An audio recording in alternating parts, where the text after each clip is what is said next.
जय माँ लक्ष्मी। माँ लक्ष्मी काहेकि रोष कले? मार्गशीर मास गुरुवार रे प्रत्येक ओडिया घरे लक्ष्मी पुराण पढ़ा हुए। से बहुत सुंदर सुंदर कथा अच्छी। आज आम जानिबा स्वामी श्री जगन्नाथ आउ देढ़सुर बलभद्रंक उपरे रागी जाई माँ लक्ष्मी काहेकि तांको अभिशाप देइथिले। थरकर कथा से दिन मार्गशीर मास गुरुवार पड़ी थाए।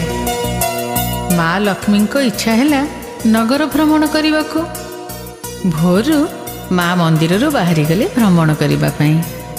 साही परे साही से सबुआड़े जाई बुली देखिले। आउ जहा देखिले तांको मन दुख हो गला। माँ देखिले कि सोई सोई घुंगुड़ी मारुछि। सकाळ हो जाइथिले भी निदरू उठिनी।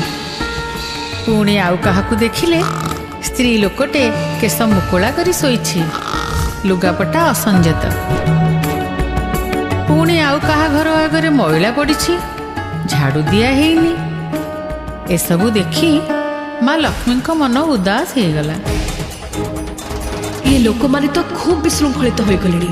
नियम मानु नाहंती, संजत सबु नाहंती, स्वच्छता भी रक्षा करू नाहंती। एमाने इपरि हेले सुखरे रहिबे केमिति? एमिति भाबु भाबु माँ जाई पहुँचिले गोटे साहीर शेष मुंड घरे। सेठी हरिजन साही थिला। गोटे घरू लक्ष्मी को वंदना भासी आसुथिबा सुनी माँ सेठी अटकी गले। से अनुभव कले घर भितरु धूप झुणार बास्ना भासी आसुछि। माँकर उत्साह बढ़िला। किए से घरे रहुछि बोली देखिबा पाई से घर द्वार पाखरे जाई पहुँची गले। देखिले से माटी घर गोबर पानी रे सफा होईछि। कांथरे सुंदर सुंदर धान सीसार चिता पड़िछि।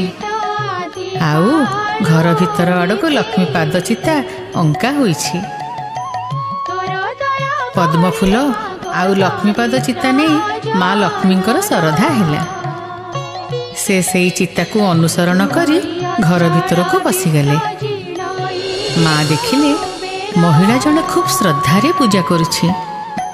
सेठी थिला श्रिया चांडालुणीर घर। श्रिया माँ को देखी गदगद हो गला। प्रणाम करी कहिला,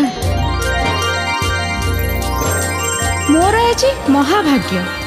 स्वयं माँ महालक्ष्मी आज मोर माटी कुड़िया रे विजय करिसेंती। माँ लक्ष्मी तो ता पूजारे खुशी हो जाइथिले। कहिले, मु तो भक्ति रे मुग्ध होइछि। मते की बर मागुछु मागिले। माँ मो गरीब लोक, भल करी गंडे खाइबा को पाउनु। मो घरे धन संपत्ति जमिति अभाव न रुहे। तथास्तु। माँ मोर गोधन नाहंती, मते 100 गोदान मिलु। तथास्तु। माँ मोर संतान नाहंती, मते संतान प्राप्तिर वर दियंतु। तथास्तु। सतपुत्रर जननी हुआ। माँ लक्ष्मी को आशीर्वाद रे श्रियार आउ किछि अभाव रहिला नहीं। धन जन गोप लक्ष्मी सबुथिरे सी परिपूर्ण हो गला।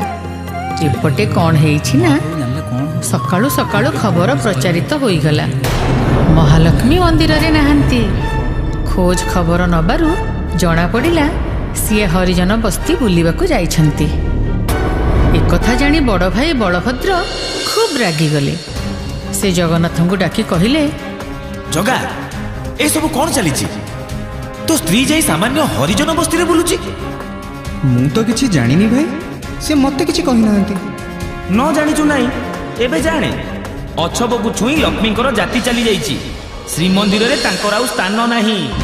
हेले भाई मु किछि जानिबाकू चाहे ना। सी मंदिर भीतर को आसिले मंदिर अपवित्र हो जीव। मो आदेश तते पालिबाकू हबो। चल मंदिर द्वार रे जगी की बसिबा। तापरे दुई भाई आसी मंदिर द्वार रे जगी बसिले। आउ एपटे श्रियार भक्ति रे मग्न होई माँ लक्ष्मी खुशी मनरे आसी पहुँची गले मंदिर पाखरे। से भीतर को पशिबाकू जाउछंती। जगन्नाथ तांको बाट अटकाई कहिले, सेठी रुह, तमे मंदिर भितर को प्रवेश करि परिबनी। एहा बड़ भाई को आदेश। हेले मोर दोष कोन? ଦୋଷ କରି ପଚାରୁଛ ଦୋଷ କ'ଣ? ସାନ ବୋହୂ, ତମେ ଅଛବ ଘରକୁ ଯାଇ ନିଜର ଜାତି ନଷ୍ଟ କରିଛ। ତୁମକୁ କ'ଣ ଆଉ କୋଉ ଜାଗା ମିଳିଲାନି? ସେଠିକି ଯାଉଥିଲ କାହିଁକି? ଭଗବାନ ହେଇ ତମେ ଭକ୍ତର ଜାତି ଖୋଜୁଛ? ତମେ ତ ପୁଣି ସବରି ଅଇଁଠା ଖାଇଥିଲ, ସେତେବେଳେ ତମର ଜାତି ଚାଲି ଯାଇନଥିଲା। ଏବେ ମୋ ବେଳକୁ ଯୁକ୍ତି କର ନା। ବଡ଼ ଭାଇଙ୍କ ଆଦେଶ ଅମାନ୍ୟ କରିବାକୁ ମୁଁ ଅକ୍ଷମ। ଯାଅ, ଚାଲି ଯାଅ ଏଠୁ। ମୋର 10 ଦୋଷ କ୍ଷମା କରିବାକୁ ବିବାହ ବେଳେ ମୋ ପିତା ବରୁଣଙ୍କୁ ତମେ ବଚନ ଦେଇଥିଲ। ଏଇ ଗୋଟାଏ କହିଲି ତ, ଚାଲି ଯାଅ। ତମେ ଆମକୁ ଛୁଇଁଲେ ଆମେ ଅପବିତ୍ର ହେଇଯିବୁ। ଲକ୍ଷ୍ମୀ ଯେତେ କହିଲେ ବି ଦୁଇ ଭାଇ କିଛି ଶୁଣିଲେନି। ମା ଲକ୍ଷ୍ମୀଙ୍କ ଆଖିରୁ ଲୁହ ଝରି ପଡ଼ିଲା। ସେ ଗୋଟି ଗୋଟି କରି ପିନ୍ଧିଥିବା ସବୁ ଅଳଙ୍କାର ଖୋଲି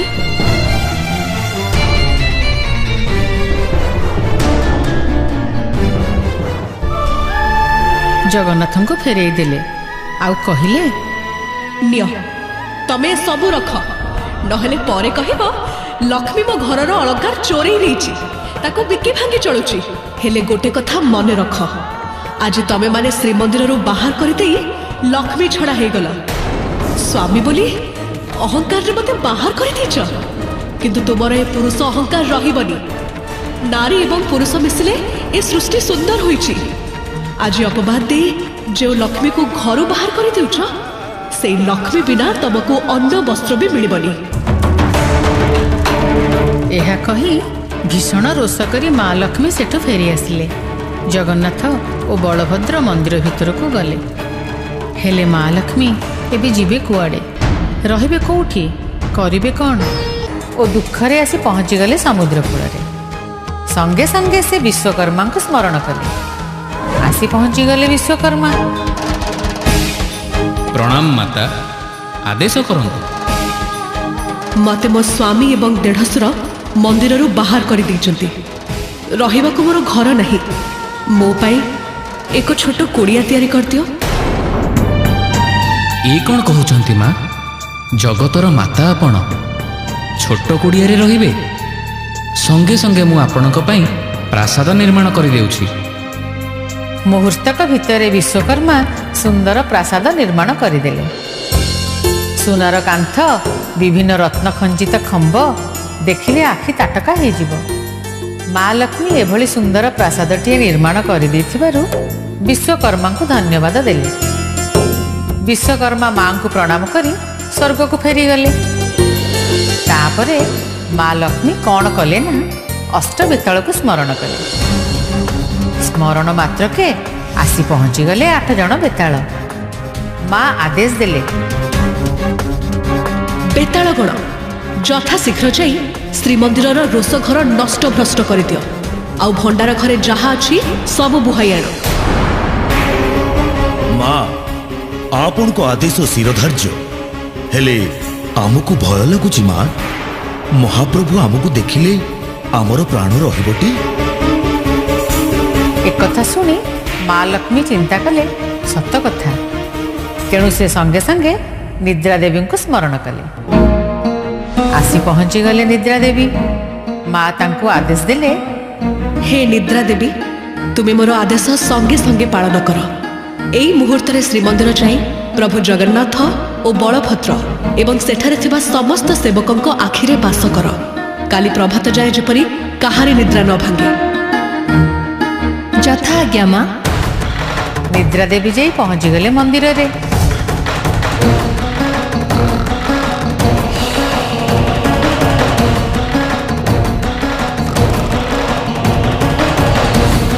ତାଙ୍କ ସ୍ପର୍ଶ ପାଇ ଦୁଇ ଭାଇ ଗଭୀର ନିଦ୍ରାରେ ଶୋଇପଡ଼ିଲେ।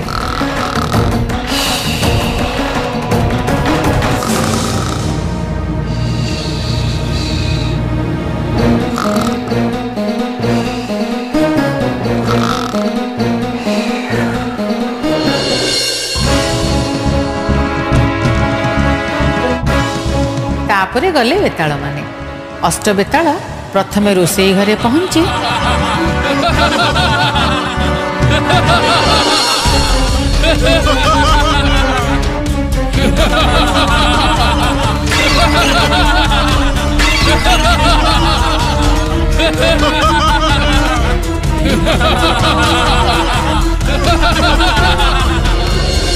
ଯେତେ କୁଡ଼ିଆ ଥିଲା ସବୁ ନଷ୍ଟ କରିଦେଲେ, ଚୁଲି ଭାଙ୍ଗିଦେଲେ।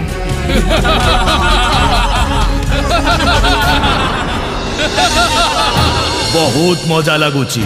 ବହୁତ ଦିନ ହେଲା ବସି ବସି ହାତ ଗୋଡ଼ ଅକାମି ହେଇଗଲା ଭଳି ଲାଗୁଥିଲା। ଏଥର ଚାଲ ଭାଇ, ଭଣ୍ଡାର ଘରକୁ ଯିବା। ଚାଲ ଚାଲ। ତାପରେ ବେତାଳମାନେ ଯାଇ ପହଞ୍ଚିଗଲେ ଭଣ୍ଡାର ଘରେ। ଯେତେ ଧନ ରତ୍ନ ଦ୍ରବ୍ୟ ଥିଲା ସବୁ ବୁହେଇ ଆଣିଲେ।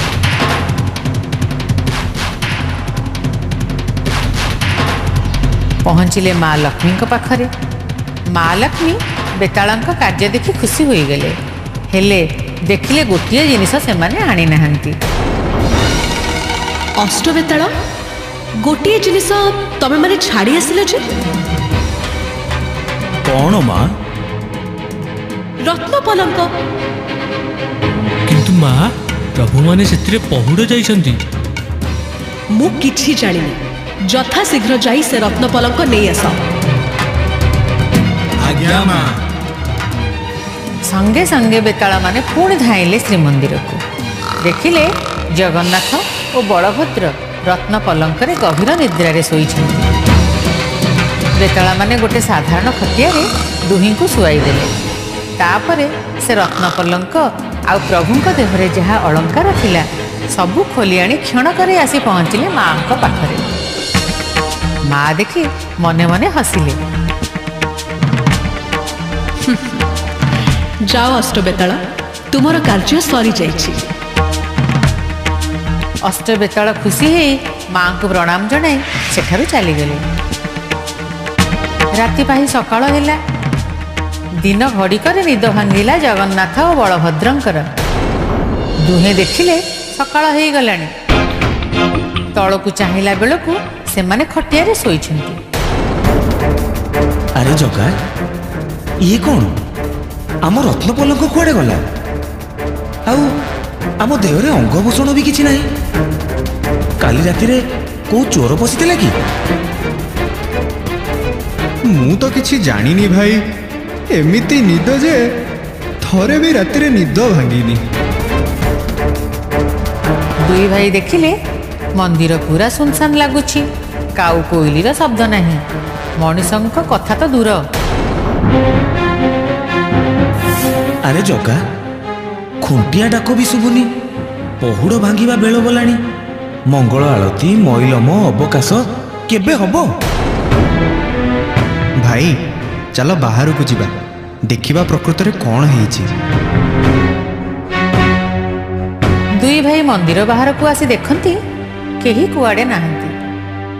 ଯେଉଁ ଦେଉଳ ଭୋର ସମୟରୁ ଗହଳି ଚହଳିରେ ଫାଟି ପଡ଼େ, ସେଠି ଜଣେ ବି ଭକ୍ତ କି ସେବକ ନାହାନ୍ତି। ଦୁହେଁ ଭୀଷଣ ଆଲୋଚନା କଲେ। କଥା କ'ଣ ହେଇଛି ଆଜି? ଭାଇ ମତେ ତ ଲାଗୁଛି ଆମର ଦୁର୍ଦିନ ଆସିଗଲା। ଲକ୍ଷ୍ମୀ ଚାଲିଯିବାରୁ ବୋଧେ। ଚୁପ୍! ତୁ ସେଇ ସ୍ତ୍ରୀକୁ ମୁଣ୍ଡେଇକି ଧରିଥା। ଆରେ ସିଏ ଚାଲିଗଲେ କ'ଣ ହେଲା? ଅନ୍ୟ ସମସ୍ତେ କ'ଣ ଚାଲିଯିବେ? ଅପେକ୍ଷା କର, କୌଣସି କାରଣରୁ ବିଳମ୍ବ ହେଉଛି, ସମସ୍ତେ ଆସିଯିବେ। ଦୁହେଁ ଯାଇ ପହଞ୍ଚିଲେ ରୋଷ ଘରେ। ଦେଖିଲେ ଖାଇବା ପାଇଁ ଗୋଟିଏ ବି ଅନ୍ନ ନାହିଁ। ହାଣ୍ଡି ଚୁଲି ସବୁ ଭଙ୍ଗା। ପାଣି ଖୋଜିବାରୁ ପାଣି ଟୋପେ ବି ମିଳିଲାନି। ଭୋକ ଶୋଷରେ ଦୁହେଁ ଆଉଟୁ ପାଉଟୁ ହେଉଛନ୍ତି। ଭାଇ ଏବେ କ'ଣ କରିବା? ମନ୍ଦିରରେ ସିନା କିଛି ମିଳୁନି, ବାହାରେ ଯାଇ ଖାଇବା। ଚାଲ ମନ୍ଦିର ବାହାରକୁ ଯିବା। ଏବେ ଦୁଇ ଭାଇ ମନ୍ଦିର ଛାଡ଼ି ବଡ଼ଦାଣ୍ଡରେ ପାଦ ରଖିଲେ। ସେପଟେ ମା ଲକ୍ଷ୍ମୀ ମା ସରସ୍ୱତୀଙ୍କୁ ସ୍ମରଣ କରି ଆଦେଶ ଦେଲେ, ତୁମେ ଯାଇ ସମସ୍ତଙ୍କ କଣ୍ଠରେ ବାସ କର। କେହି ଯେପରି ଦୁଇ ପ୍ରଭୁଙ୍କୁ କିଛି ବି ଖାଇବାକୁ ନ ଦିଅନ୍ତି। ଏ ଆଦେଶ ପାଇ ମା ସରସ୍ୱତୀ ତାଙ୍କ କାମରେ ଲାଗିଗଲେ। ତାପରେ କ'ଣ ହେଲା? ବଳଭଦ୍ର କହିଲେ, ଜଗା, ଚାଲ ଇନ୍ଦ୍ରଦ୍ୟୁମ୍ନ ପୋଖରୀକୁ ଯିବା। ସେଠି କିଛି ନହେଲେ ପଦ୍ମଫୁଲର କେଶର ଖାଇବାକୁ ଆଉ ପିଇବାକୁ ପାଣି ମିଳିବ। ଦୁଇ ଭାଇ ଚାଲି ଚାଲି ଆସି ପହଞ୍ଚିଲେ ଇନ୍ଦ୍ରଦ୍ୟୁମ୍ନ ପୋଖରୀ ପାଖରେ। ହେଲେ ଇଏ କ'ଣ? ସାତତଳ ପାଣି କୁଆଡ଼େ ଗଲା? ସବୁ ଉଭେଇ ଯାଇ ଖାଲି ପଙ୍କ ପଡ଼ି ରହିଛି। ଗୋଟିଏ ବୋଲି ପଦ୍ମଫୁଲ ନାହିଁ। ଦୁଇ ଭାଇଙ୍କ ମୁଣ୍ଡରେ ଚଡ଼କ ପଡ଼ିଲା। ଭାଇ, ଏବେ ଆଉ କିଛି ବାଟ ନାହିଁ। ଆମକୁ ଭିକ୍ଷା ମାଗିବାକୁ ପଡ଼ିବ, ନହେଲେ ଉପବାସ ଭୋକରେ ପ୍ରାଣ ଖଣ୍ଡିକ ଚାଲିଯିବ। ବଳଭଦ୍ରଙ୍କ ପାଖରେ ଉତ୍ତର ନଥିଲା। ସେ ବାଧ୍ୟ ହେଇ ହଁ ମାରିଲେ। ତାପରେ ଦୁହେଁ ପଇତା ପକେଇ ଭିକାରୀ ବ୍ରାହ୍ମଣ ବେଶ ଧରି ଘର ଘର ଭିକ୍ଷା ମାଗି ବୁଲିଲେ। ହେଲେ ମା ଲକ୍ଷ୍ମୀଙ୍କ ଆଦେଶରେ ମା ସରସ୍ୱତୀ ସମସ୍ତଙ୍କ କଣ୍ଠରେ ବସିଥିଲେ। ତେଣୁ କେହି ତାଙ୍କୁ ଭିକ୍ଷା ଦେଲେନି। ଦୁଇ ଭାଇ ଏମିତି ବୁଲି ବୁଲି ଯାଇ ପହଞ୍ଚିଲେ ଗୋଟେ ବ୍ରାହ୍ମଣ। ତାଙ୍କୁ ଦେଖି ବ୍ରାହ୍ମଣୀର ଦୟା ହେଲା। ସେ ସୁସ୍ୱାଦୁ ବ୍ୟଞ୍ଜନ ଆଣି କଦଳୀ ପତ୍ରରେ ବାଢ଼ିଦେଲା। କିନ୍ତୁ ଏମାନେ ଖାଇବାକୁ ବସୁ ବସୁ ସେ ଖାଦ୍ୟ ସବୁ ଉଭାନ ହୋଇଗଲା। ଆରେ ଆରେ, ତମେ ଦୁହେଁ ତ ମହାପାପୀ, ଚୋର ଘଣ୍ଟା ହେଇଥିବ। ବାହାର ବାହାର, ଶୀଘ୍ର ମୋ ଘର ଆଗରୁ ଯାଅ।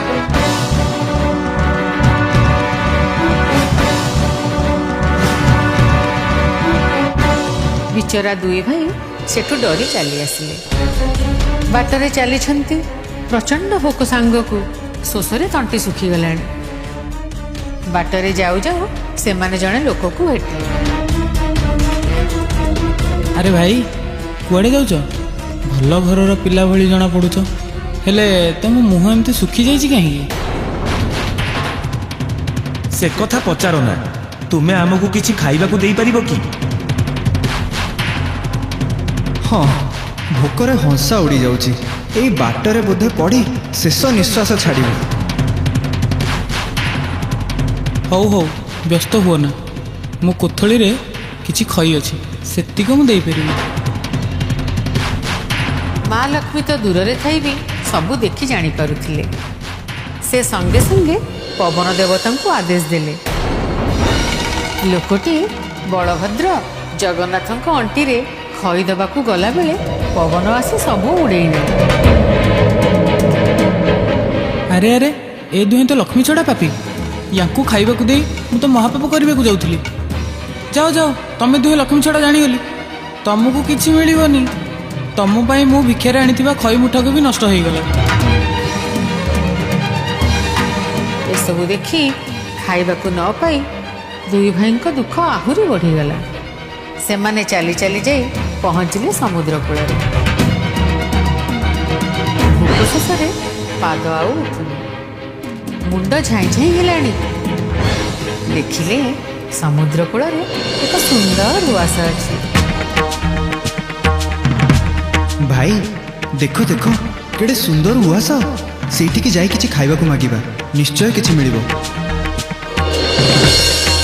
ହଉ ଚାଲେ, ମିଳିବ ଯଦି ମିଳିବ, ନହେଲେ ସମୁଦ୍ରରେ ଝାସ ଦେବା। ଆଉ କ'ଣ ବା ଉପାୟ ଅଛି? ଦୁଇ ଭାଇ ଯାଇ ସେଇ ଉଆସ ଆଗରେ ଛିଡ଼ା ହେଇ ବେଦପାଠ କଲେ। ତାଙ୍କ ବେଦପାଠ ଶୁଣି ଦାସୀ ଆସି ଦ୍ୱାର ଖୋଲିଲା।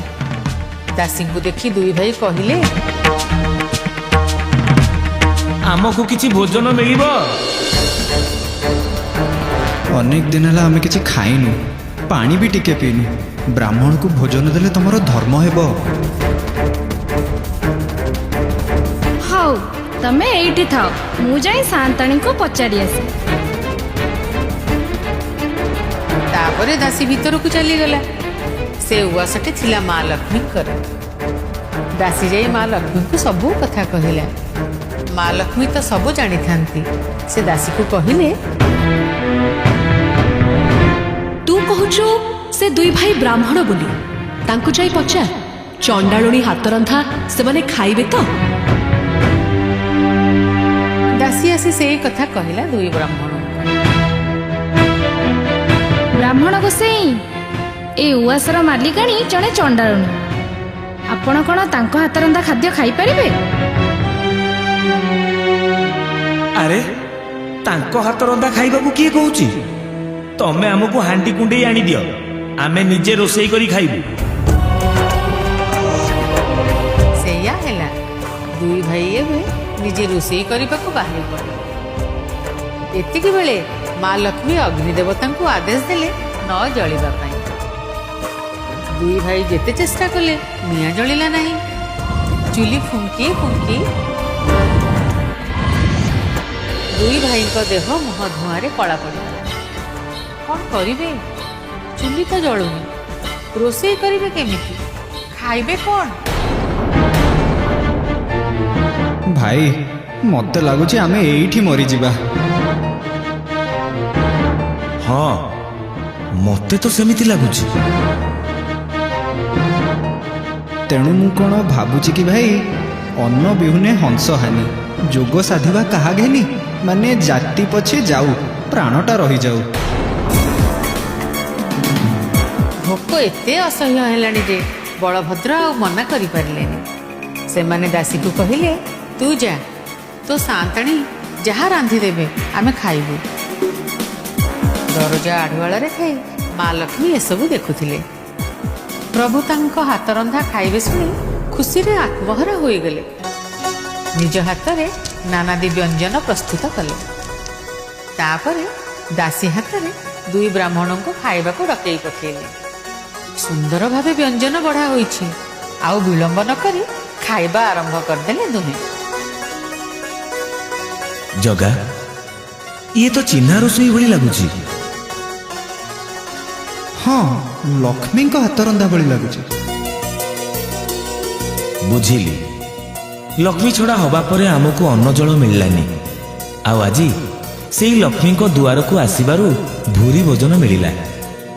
ମୁଁ ଏବେ ମୋ ଭୁଲ ବୁଝିପାରିଛି। ତୁ ଯା, ବୋହୂଙ୍କ ପାଖରେ ମୋ ପାଇଁ କ୍ଷମା ମାଗି ତାଙ୍କୁ ଶ୍ରୀମନ୍ଦିର ଯିବାକୁ ନିମନ୍ତ୍ରଣ କର। ଯଥା ଆଜ୍ଞା ଭାଇ। ତାପରେ ଶ୍ରୀ ଜଗନ୍ନାଥ ଲକ୍ଷ୍ମୀଙ୍କ କୋଠରୀକୁ ପ୍ରବେଶ କଲେ। ମା ଲକ୍ଷ୍ମୀ ପ୍ରଭୁଙ୍କୁ ଦେଖୁ ଦେଖୁ ସାଙ୍ଗେ ସାଙ୍ଗେ ପଲଙ୍କରୁ ଉଠି ଆସିଲେ। ତାଙ୍କ ପାଦ ଧୋଇଦେଲେ। ସେ ପାଦ ଜଳ ଟିକେ ପାଇ ଘରେ ଛିଞ୍ଚିଦେଲେ। ଲକ୍ଷ୍ମୀ, ଆଜି ଆମେ ଆମ ଭୁଲ ବୁଝିପାରିଛୁ। ପତ୍ନୀ ବିନା ଘର ଅପୂର୍ଣ୍ଣ। ଭାଇଙ୍କ ପକ୍ଷରୁ କ୍ଷମା ମାଗିବାକୁ ସେ ମୋତେ କହିଛନ୍ତି। ଚାଲ ଦେଉଳକୁ ଫେରି ଚାଲ। ମୁଁ ଯିବି, ହେଲେ ଗୋଟେ ସର୍ତ୍ତରେ। କି ସର୍ତ୍ତ? ମୋ ଦେଉଳରେ ଜାତିଭେଦ ରହିବ ନାହିଁ।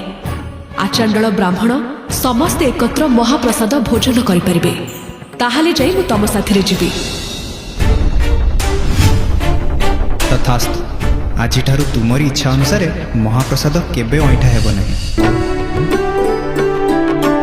ତାପରେ ଲକ୍ଷ୍ମୀଙ୍କୁ ସାଥିରେ ଧରି ଶ୍ରୀ ଜଗନ୍ନାଥ ଓ ଶ୍ରୀ ବଳଭଦ୍ର ବଡ଼ ଦେଉଳକୁ ଫେରିଲେ।